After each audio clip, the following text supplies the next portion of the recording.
The silence starts small. A message left unread. A reply that used to come in minutes, now taking hours. Then days. You check your phone more than you'd like to admit. You reread old conversations, searching for the moment something shifted. Your mind builds theories. Did I say something wrong? Did I do too much? Did I not do enough? And underneath all of it sits one question you haven't said out loud. Why does his silence feel louder than his words ever did? You tell yourself you're only checking because you're busy. But you know that's not true. Something in you is waiting, and that waiting is costing you more than you realize. Because the real question isn't why he pulled away. It's why his absence has this much control over you. Here is what most people miss. The pain doesn't come from him pulling away. It comes from what his pulling away seems to say about your worth.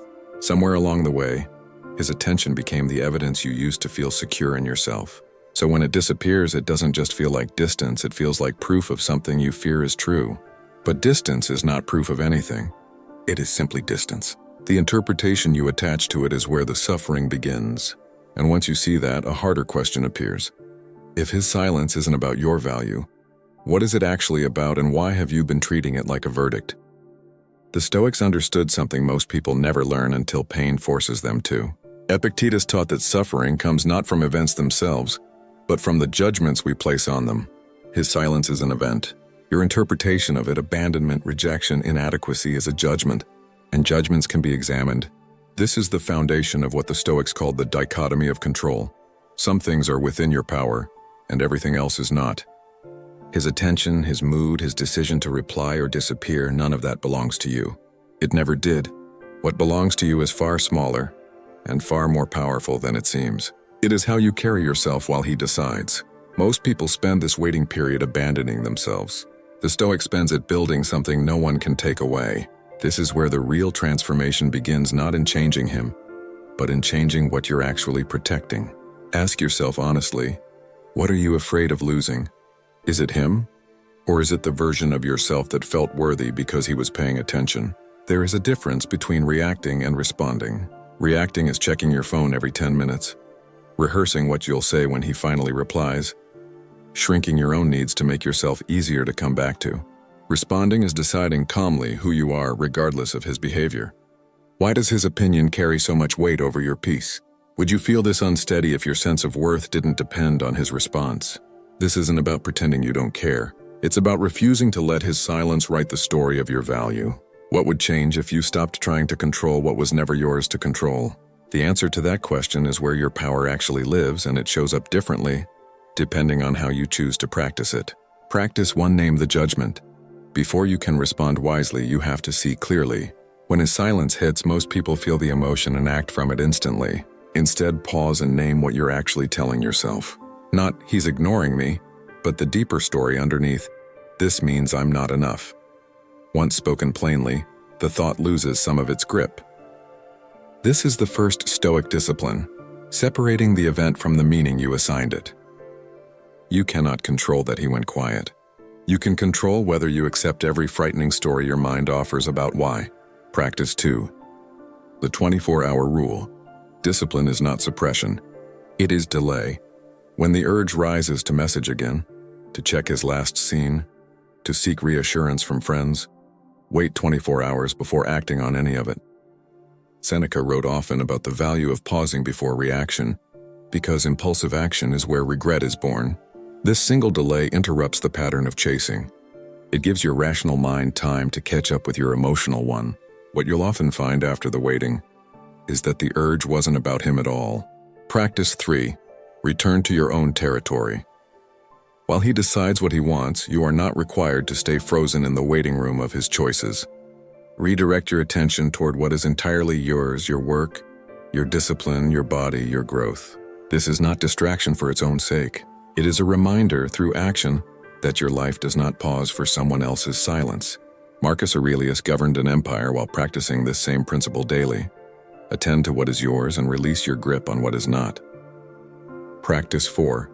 Stop performing for his return. This one is uncomfortable because it asks you to release a hope you may not be ready to release. Stop shaping your behavior around the possibility that he'll come back and notice. Stop rehearsing the version of yourself you'd present if he replied tomorrow. That performance keeps you emotionally tethered to an outcome you cannot control. Freedom begins the moment you stop living for a response that may never come. This is harder than any of the previous practices, and it's exactly why it matters more. Practice 5. Practice voluntary discomfort. Musonius Rufus taught that enduring small hardships builds the strength required for larger ones. Deliberately sit with the discomfort of not knowing. Don't numb it, don't distract from it entirely, don't chase relief. Let yourself feel the itch to check your phone and don't obey it. Each time you tolerate that discomfort without collapsing into it, you prove to yourself that you can survive uncertainty. This is how emotional independence is actually built, not through avoidance, but through practiced endurance. Practice 6. Rehearse the worst outcome. The Stoics called this premeditatio malorum, preparing the mind for hardship before it arrives. Ask yourself plainly, what if he never comes back? Sit with that answer fully without flinching from it. Most people avoid this question because they fear the answer will break them. But naming your worst fear strips it of its power. You'll often discover that you would survive it bruised but intact. The person who prepares for loss before it happens suffers less when it does. Practice 7. Build a self that doesn't need his return to feel complete. This is where everything before it converges.